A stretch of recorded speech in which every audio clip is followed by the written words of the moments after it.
What's going on, guys? Welcome back to the channel. As you've already seen in today's title, we're going to be going ahead and doing our 2-month review on our Martinez M1 titanium hammer. I'd like to say before we get this video started, if y'all wouldn't mind, drop us a like and hit that subscribe button. To subscribe, all you need is an email. We'll not send you all kind of ads and all kind of stuff that you might think. It's just so it can, so YouTube can subscribe and let us know that you subscribe to our channel. Also, next to the subscribe button, you'll see the bell notification. If you hit that, it'll let you know when we post future videos. That way y'all don't miss one. So let's go ahead and get into today's video. Okay, so I'm gonna try to keep this short and sweet with y'all. What I did was I made 3 pros that I liked about this hammer and 3 cons. That way we don't just blabber on and, you know, all kind of stuff like that. So let's get right into it. Pros. I would say that my favorite thing about this hammer would be the grip. It is like a texturized rubber grip. And I do like the fact that it's curved, because when you're actually swinging it like really hard, it helps the hammer not slip out your hand because your fingers actually catch right there and gives you a good bit of a grip. So I do like that. So that'd probably be my favorite pro. My second one would be the nail puller. I absolutely love the nail puller, no matter the size of the nail. Literally, if you have just an 1/8 inch of the head sticking out of that nail and you can get this in there, the leverage is just insane. I've pulled huge nails that I couldn't pull out with this, even with the leverage of, you know, rocking it and beating the crap out of it. This right here is by far the best nail pull I've ever used on a hammer, and I'm not just saying that because it was a $300 hammer. I'm serious about it. So that's number 2. Number 3 pro is how strong the magnet is for the, like when you put a nail in it and you start a nail if you only got one hand. I kind of explained that in the previous video. Also, real quick, if you would like to see that previous video, you can actually go ahead and look at it right here. I'm gonna go ahead and throw it up right here. So if you click on that link, it'll actually bring you to the original video of when I bought this hammer, and I actually did a few little tests on it as well. But anyway, that is my 3 pros. So that would be the rubberized grip. Actually, absolutely love it. It is a lot more grippy than any other hammer I've ever used. I like the nail puller, and I also like the magnet. So that is my 3 pros. So let's get right into the cons, because there's always cons to everything. So my first one is, it's a little bit too long for my liking. And I've said that in my first video that I want to try frame and hammer length, which is a 16-inch length. Shorter hammer I think would be a 14 is the 2 options, a 14 and a 16-inch. If I had to get another one, I'd probably use the 14-inch just to try it.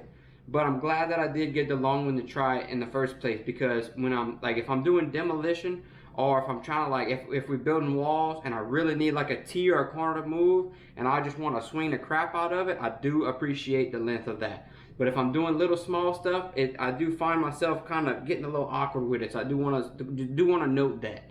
Just keep that in mind if you do want to buy a long hammer like this. So that would be my first con, is that it's a little too long for my liking, but that's my fault. I bought the M1, not the M4. My second thing would be that I do not appreciate that I've had the head loosen up on me twice. Now this does have a very fine thread, probably 1.5 inch long bolt in the back of it. As you can see, it's a 12 point or 10 point, whatever you even call that. It's a 3/8 head for a wrench, and not always you keep just a 3/8 on you for if your hammer loosens up. So that's kind of the thing. I have to go around and kind of find a wrench to tighten it up. Now, you can put some Loctite in here. I don't know if they advise it. That way, if you could ever switch the heads out, you don't really fight too much. But I mean, everybody knows you could put a little blue Loctite and you're still gonna be able to get it off. That would be the only way that I could see that you could maybe fix that. You know, and the way I've noticed that it has backed off is, like, if you look at the, I don't know if y'all can tell through the camera, but the head's, you know, damn near straight. And I'll notice after yanking on something or trying to get a piece of wood up or something, that the head's kind of cockeyed forward like that. And that's how I notice that it's loose. I have to beat it back down, tighten it up. And it does have a lock washer on it, but, you know, maybe that's just me being picky. Maybe I should have put some Loctite on it. Don't think that I should have needed to on a $300 hammer, but that's just my honest review. So that's number 2. Number 3 would be, I like to complain a little bit that the powder coat chipped off a little too easy. Because I mean, as you can see, the powder coat is pretty roughed up. Now don't get me wrong, I am aware that this is powder coat. Powder coat is not super durable, so I knew it was going to chip off. I didn't know it was going to chip off this easy and this quick. It pretty much looked like this by the second day, and I've just been beating the shit out of it. I haven't been giving it no slack, no nothing. I mean, I've used this, I've let guys at work use it, Their complaints were that the head was a little bit too big for trying to get into close quarters and stuff, and that also it was a little too long.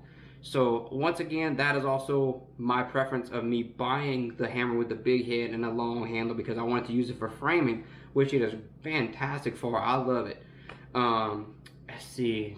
I mean, that was 3 cons. If I had to pick one more, just throw one more con in there, I would probably say that it does have, I know some hammers have like that anti-shock vibe, like if you hit something really hard, it'll kind of shock your hand. This does that. It does shock your hand a little bit, and I mean, that's just, you know, that's just me being picky, not really complaining about it. I can handle it. It is what it is, but you know, that is one thing. Don't expect to spend this much money on a hammer and it's just a Cadillac. Everything's gonna have its pros and its cons, and that is my pros and my cons. So just one more time to run through it. 3 pros: I love the grip, I love the nail puller, and I love the magnet. 3 cons: a little bit too long. Should have bought a shorter one. The head does come loose occasionally, and I say occasionally. It's been 2 months. It came loose on me twice. Not horrible. And 3 would be that the powder coat chipped a little bit too easy for my liking.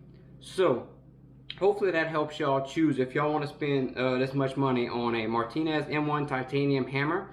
Y'all can watch my review, and hopefully that helps y'all decide if y'all want to spend that much money on it. As always, thank y'all for tuning in. If you don't mind, drop a like, subscribe. As always, thank y'all for watching.